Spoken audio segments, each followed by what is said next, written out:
It's Tuesday Tips with Tina B, and I wanted to share this idea. I've been working with a client recently, and there was this stickiness happening. And working on a TED Talk is not easy, and sometimes it's really difficult to determine, what's the idea worth spreading? What is the way in which I can be engaging and vulnerable, and how do I organize my ideas? Well, recently I just saw a picture of my son, and he turned 12, so you can't help but think about what was it like when he was little. And when he was little, he actually struggled with language. Not necessarily, he understood what he was hearing, but he wasn't speaking. And a lot of people, family, friends were kind of concerned. My pediatrician wasn't concerned. He was 15 months old. And I remember talking with him, and he said, hey, why don't we see a speech pathologist? And so we had this speech pathologist come to the house. And the reason why I'm bringing this up is his love of language. He was tuning in, my son, to all these things. And it makes me think of this client struggling with her TED Talk.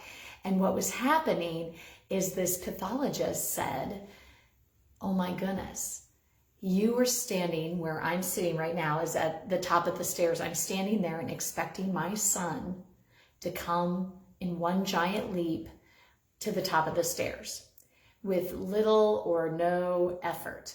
And I thought, that's a process. And it was like this light bulb flipped on for me. And same with working with other various individuals when it comes to public speaking.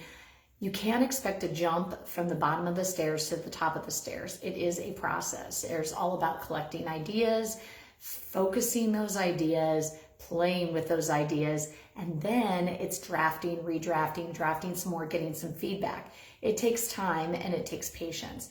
And I think sometimes our impatience can get in the way. And what was really interesting is after a few months of working with the speech pathologist, my son actually said this funny sentence when she entered the room of our home. He said, I was riding my rocking horse as Raoul saving Christine. And if you've seen Phantom of the Opera, you'll know those references. And he loved Phantom. And she looked at me, the speech pathologist, and said, he's no problem there. So he just needed to have his own time. He needed to have, he was listening and taking in all that language. And I think too, when it comes to presenting a signature talk or a TED Talk, or even a presentation or workshop, it's giving yourself time, giving yourself wiggle room and experience and conversation about the idea, and being okay that it doesn't come right away, because sometimes you need to just be with the idea. When you're with it and you allow it to expand and grow and play, that's when the real magic happens. So it's letting go of impatience, it's experiencing the idea for what it is, and learning that it does take one step at a time. So if you look here, this is my Victorian home, and there's lots of stairs. And I would say there's probably 25 stairs and a winding staircase here.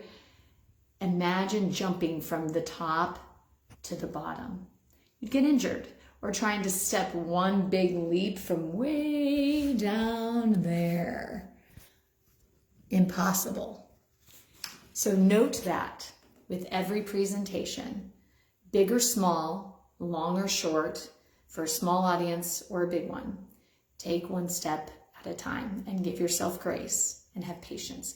This has been Tuesday Tips with Tina B. Have an amazing rest of your day.